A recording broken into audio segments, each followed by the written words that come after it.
meron tayong papaya dito na itinanim. Mababalan siya pero wow. Bongga ang bunga. Naluto na natin yan sa manok.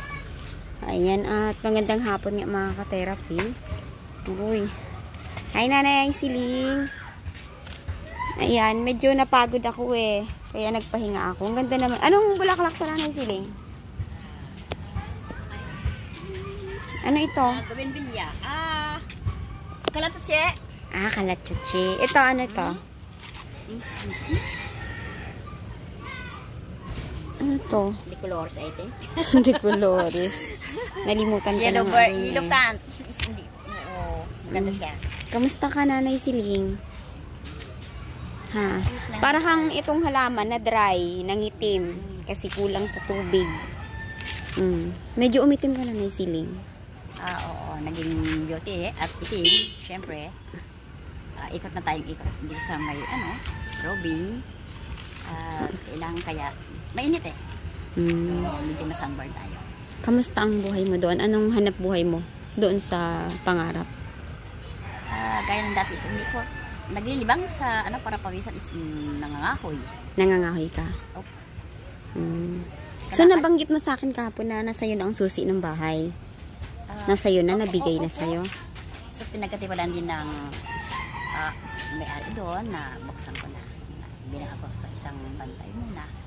So, doon ka na po natutulog sa loob? Pag-araw is yung kaibigan ko, punta kami minsan doon. Doon kami nililinis kami. Hindi niyo tinutulugan? Tumatambay-tambay is... Bakit hindi kayo matulog doon? Di ba dapat andun yung mga gamit mo? Hindi ko pa inano kasi medyo problema pang konti. Pwede yung susi nasa sayo, tapos hindi mo pa dinala gamit doon. So, ito medyo ayusin pa natin. Maglilinis pa tayo. Maglilinis pa? Kailan po sa inyo binigay ang susi? Almost 1 month na. 1 month na. Natulugan mo na yung bahay kahit isang gabi? Pahiga-higa is kwentuhan. Pero hindi ka na natutulog doon sa gabi? Hindi pa. Saka po nag-i-stay? Dito sa kaibigan sa may school. Malapit sa school. Malapit sa school? Okay. So, ngayon po, nadatnan nga kita kahapon dito. Ano po yung gusto nyong mangyari? Gusto kong mangyari sana is maging progress tayo. Progress? Opo. Progress means anong pong progress? Masaya is ito, senior na tayo. Green passport pa. Ganon yung hindi malungkot. Kaya nga po, anong gagawin para po hindi malungkot? Gagawa ka. Nang? Like plans. Oo. Kaya nga po, anong gagawin natin dito para sumaya ka? Like as sing along, ganyan is may kasalaman. Ganyan. Tanim. Ibig sabihin, pumunta ka dito para magtanim ng halaman? Maybe kung talagang magtatanim, okay. Ano pa yung desire ng puso mo? Ano yung gusto mong gawin ngayong summer? Ano sana ang gusto mo? Alam mo, mga viewers at followers sa ngayon is outing. Sana. Outing ang gusto mo? Kasi medyo malungkot tayo. Kasi gano'n nga, Duli, nanay, tatay. Darlene at nanay is wala. Gusto mo kaya ay magpakasaya is outing naman konti. Saan po mag-outing? Tundol Beach. Aroy! Ma'am, special lady. Anong gagawin natin sa Tundol Beach? Outing. Mapunta yung bahangin yun. So, mahal na araw, tiniis kong lahat. Dito ako sa Maynila. So, umikot dito, robing dito sa bahay na yan. Is caretaker nga. Malaki po ang budget kung sa Tundol Beach ang outing. Oo nga I need, shoutout naman dyan. At talagang napakahirap ng buhay ngayon. Yun nga po, mahirap ang buhay. Tapos outing ang gusto nyo. Diba dapat, biyaya dyan at shoutout naman kayo dyan. Nagtitiis ako, ang lungkot ng buhay, umiiyak ako. May konting oo. So parang nananawagan ka sa sponsor mo na gusto mong mag-outing. Kasi pinangako niya sa akin, like sabi niya, uwi ako, so company. Gusto niya rin makita yung promise namin. Pero matagal na yun, nanay Siling, parang 1 year na ngayon. Birthday ko rin yun nun eh. Ang problema nun, ang problema kasi na nakaka-therapy. Nag-usap na si Nanay Siling at ang mahal na sponsor na pinangako niya. Pinangako. anong buwan pinangako niya I noon? think Abril yun, bago April, magpahal na araw. last year. So, ang saya ko. O, last year. Oo. So,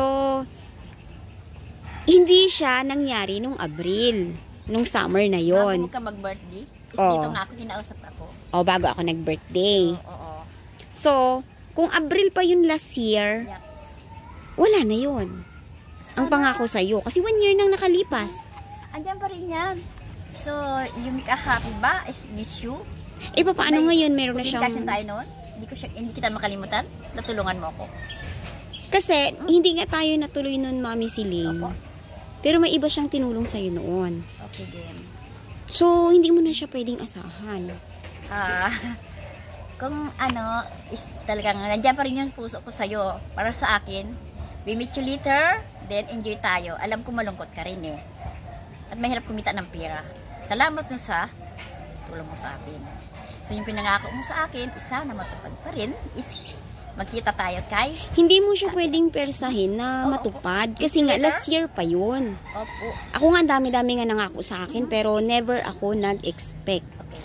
Kung mangyari, pinangakuan ako ng isang tao, hindi ako masyadong umaasa doon. Pero pag ginawa niya yon, sobra akong pasalamat. Pero hindi ako madi-disappoint. Dapat ganun ka din ay siling. Halimbawa, kagaya niyan, last year pa. Tapos, lumipas na ang maraming panahon kasi hindi ka bumalik doon. Ang pera noon, na para sana sa'yo, dahil hindi ka nagpakita sa akin, ang sabi mo noon, nagka-sore eyes ka. Ang sabi mo noon, nagka-sore eyes ka. May naramdaman pa ako. May naramdaman ka. So, hindi tayo natuloy. Kumbaga, ang budget At na busy para ka. sa'yo noon ay napunta para kay Tatay Ruben. Dahil nandun na ang pera sana na para sa'yo, ibinigay niya na yon. Hindi ka nagpakita ng mahigit 1 month. Ibig sabihin, kung interested ka noon, nung nag-usap sana kayo, bumalik ka dito. Ngayon, ang perang nakalaan sa'yo ay ibinigay kay Tatay Ruben. Pinagamot namin si Tatay Ruben. Pinabook pauwing Bacolod. Pinang baon niyang pera. Ayan, Ma'am Special Lady, maraming salamat po doon sa tulong. Ibig sabihin, nailabas niya na ang pera na para sa'yo, hindi lang napunta sa'yo dahil nung time na yon, ikaw mismo ang mailap. So, naibigay niya na yun, pero napunta kay Tatay Ruben. Kasi wala ka. Nandiyan na pera eh. So, wala. Alam nga namang mag-provide siya ulit ng ganong kalaking halaga para sa outing mo. Eh kung busy na siya ngayon, may pinagkakagastusan na. Hello! Oo po. Talagang nasa puso ka pa rin namin. So, si Ma'am Katirapi at ako is talagang pagod na rin. At enjoy naman kaya kasi malugod ang buhay ngayon. Katulad din ito, Nanay Siling, sasabihin ko sa'yo. Ikaw ay hindi ka nakaka-move on sa pangako sa'yo. Gusto mo, pag ikaw ay pinangakuan, tuparin yon kahit gaano man katagal ang lumipas na panahon. So, I think hindi ko na masasabi kasi may naramdaman talaga, hindi biro. Kaya nga ba, nung lumipas na, nagpadala na siya ng pera, napunta na kay Tatay Ruben. Thank you, Don. Naipagamot na siya, naiuwi na, may baon siya. Yung baon niya na pera, para sana sa'yo yon. Kumbaga, pinalagpas mo yung pagkakataon. So, ano ang pakiramdam ni Nanay Siling na hindi mo na dapat asahan yung pinangako ni Ma'am Special Lady? Ano So, ang pakiramdam okay mo lang. ngayon? Okay lang? Masakit? Hindi. Nandyan pa rin yan. Totoo? Oo. Sana to be continuous. Hindi, pero is oo. I love you at talagang oo. Sana may parating shoutout naman kayo dyan. Ito. Isa pa, Ma'am. Talaga yung outing is ngayon sa ngayon. Para to tayong si Almira. Ayan mga ka-therapy, shout out tayo kay Almira. May karapatan po ba siya sa aking magalit? No. Humihingi siya ng pera doon sa probinsya. Humihingi siya. Mula dito, ilang beses ko siyang inalagaan. Humingi siya ng pera nung nakaraan. Hindi nagustuhan ng mahal na sponsor ang kanyang mga salita doon kay Vendors Man. Nagalit ang mahal na sponsor. Ayoko nang tumulong kay Almira. Pero na-ospital ang anak niya. Kinausap ko ang sponsor niya, Ma'am, kawawa naman po ang bata.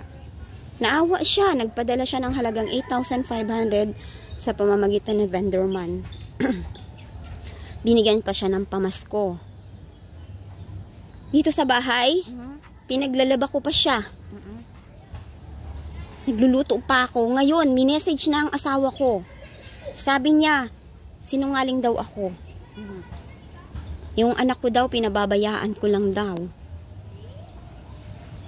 Ano ang masasabi mo doon na minessage niya, binlock ko siya. Kasi hindi ko na gusto yung kanyang panunumbat. Ako daw ay walang kwentang vlogger. Si ma'am, ang kanyang mahal na sponsor, shout out tayo kay ma'am Anonymous from USA na wala raw puso. Dahil ang gusto niya ay continuous na tulong. Pero dapat dun sa perang ipinabaon sa kanya, pamasahin niya, may pera siyang baon, inanon niya sana yan, sininok niya. Ang gusto niya, every time na magsasabi siya, padalhan siya. Siyempre napapagod din ang sponsor. So, katulad mo rin, umaasa din siya. Kasi wala naman siyang pinangakon, ay monthly, bibigyan kita doon. Wala siyang pinangakong ganun. Sa'yo, pinangakuan ka rin. Ikaw pinangakuan ka, nag-expect ka. Pero ang perang yun po talaga ay nailabas na kay Tatay Ruben. At nang time na yon, sa pamamagitan mo, naligtas si Tatay Ruben. Dahil sa'yo. Ibig sabihin, dahil hindi ka dumating, napagamot si Tatay Ruben. Nakita mo naman, ang paan niya, magang-maga. Okay. So, sa part na yun ay nakatulong ka kay Tatay Ruben. Thank you sa support, ma'am. Pero ngayon, Opo. gusto mo pa rin umuwi ng ano? I think sana kung shout out naman kayo dyan kasi talagang I miss my nanay within 10 years. Asawa ko is 1 year. So, kung meron lang naman kahit konting tulong lang at lang talaga yung pension ko is, shout out. Anong tulong po ang gusto nyo? Is konting biyaya lang ba? Katulad ng? Mapahiram lang ng ano kaya? Ng is, like financial. pamasahe. Ay, gusto mo talaga umuwi ngayon. Opo. Bakit ngayon mo naisip po Buhay na yan umuwi buhay na? ng nanay, buhay ng asawa. So, nagdadasal lang ako kung sino man ang ano dyan. Shout out naman. Ang alam ko lang naman na budget mo pa uwi na pamasahe ay alam ko sa 2,000 makakauwi ka na eh. Okay. Pero mahirap isipin kung talagang ano eh, wala kang allowance. Then, Hindi. Ako, Nanay Siling, kung ako siguro ang uwi doon, pamasahe lang sapat na sa akin eh. Kasi kung ang layunin mo talaga, makita yung nanay mo. Kahit pamasahe nga lang papunta eh. then Masaya ka na doon eh. Oo, masaya naman sana. Pero yung darling is ganon din. Baka sasama din yan is buo pamasahe. Ngayon, ano po yung pinaka-desire ng puso mo ngayon? Yung gustong-gusto ng puso mo. Yung gusto, makikita ko yung mahal ko sa buhay ba? Sino ang mahal mo sa buhay na gusto Kasi mo mahal makita? na araw, last December, January, tinis ko lahat yan. Okay. Sino ang gusto mong makita? Unang-una nanay ko, Okay. then yung asawa ko.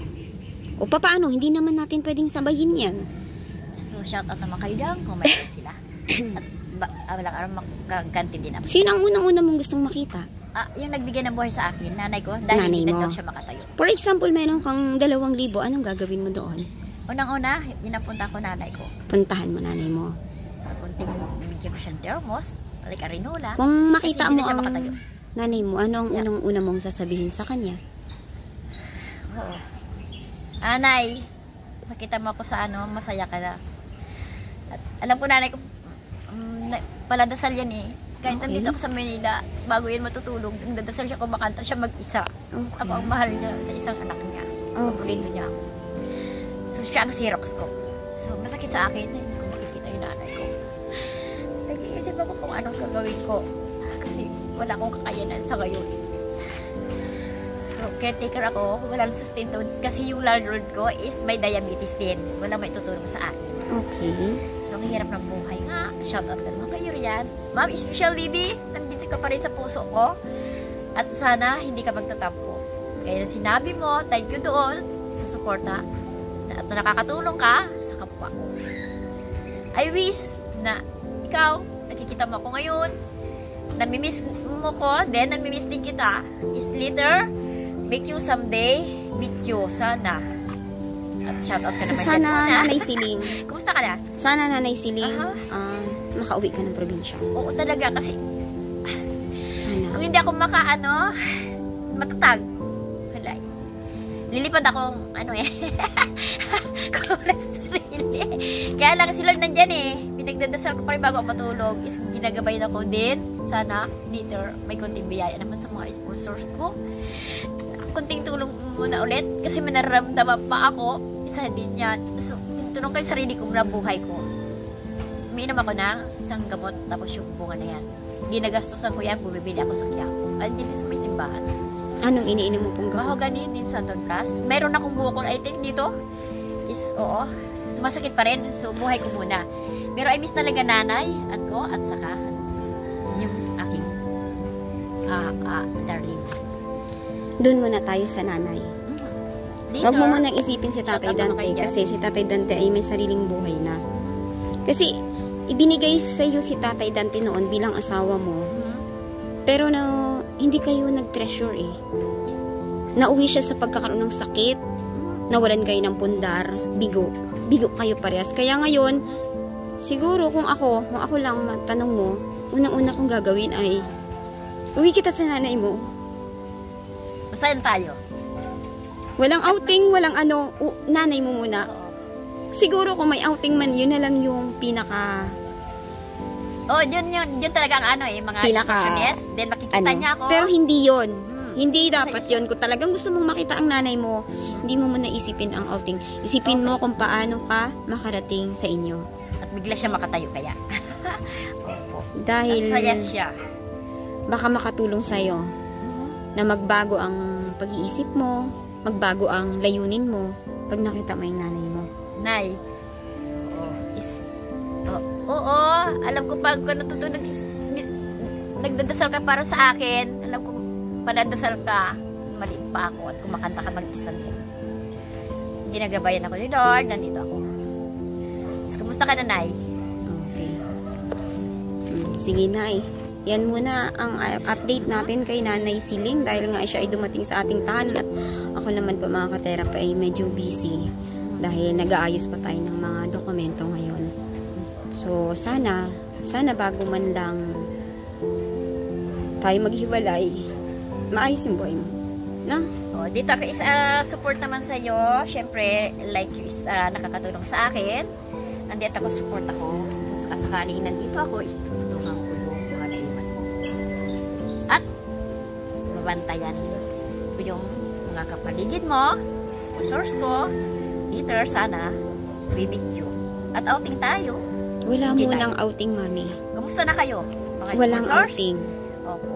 Hanapin mo muna yung dahilan kung bakit ka malungkot. Tapos, aalamin mo kung ano yung makakatanggal ng lungkot mo na yun. Walang outing. Yung makauwi ka ng Pangasinan, ang layunin mo lang ay makita yung sinasabi mong pinanggalingan mo. Ang plano ko is kukunin ko siya, alagaan ko sana. Hindi. Maayos ang buhay niya doon. Hindi mo siya kukunin. So, talaga makita ko yun kasi buhay niya eh. Nagbigay ng makausap ka man lang niya, makita ka niya, makita ng nanay niya yung 10 years ka hindi nagkita, 12 years. Dahil sa, diba? Saklap. Ikaw yung may kakayahang umuwi ng Pangasinan, pero hindi mo nagawa. Ang pagsubok, ang wife, husband ko is kinuha. So, siya sana ang pag-asa. So, nabigo ako eh. May konting pagsubok at yan. Sige, Nanay, yan muna. Ayan mga ka-therapy. Sana kayo? Dumalo po sa atin si Nanay Siling. Medyo busy-busy tayo, kaya sisingit-singit po natin ang update dito. At kung ano man po sana ang maitulong natin kay Nanay Siling, ay titingnan po natin. Ayan, kung may mga naaawa pa po kay Nanay Siling, ayan, kayo na po ang mag-comment po kayo kung ano po ang nilalaman na inyo pong mga puso dahil ito na ang kalagayan po ni Nanay Siling. Walang changes. Walang changes. Andyan pa rin tayo. Lord is guide me gabi-gabi. Okay. God bless. Kumusta na kayo?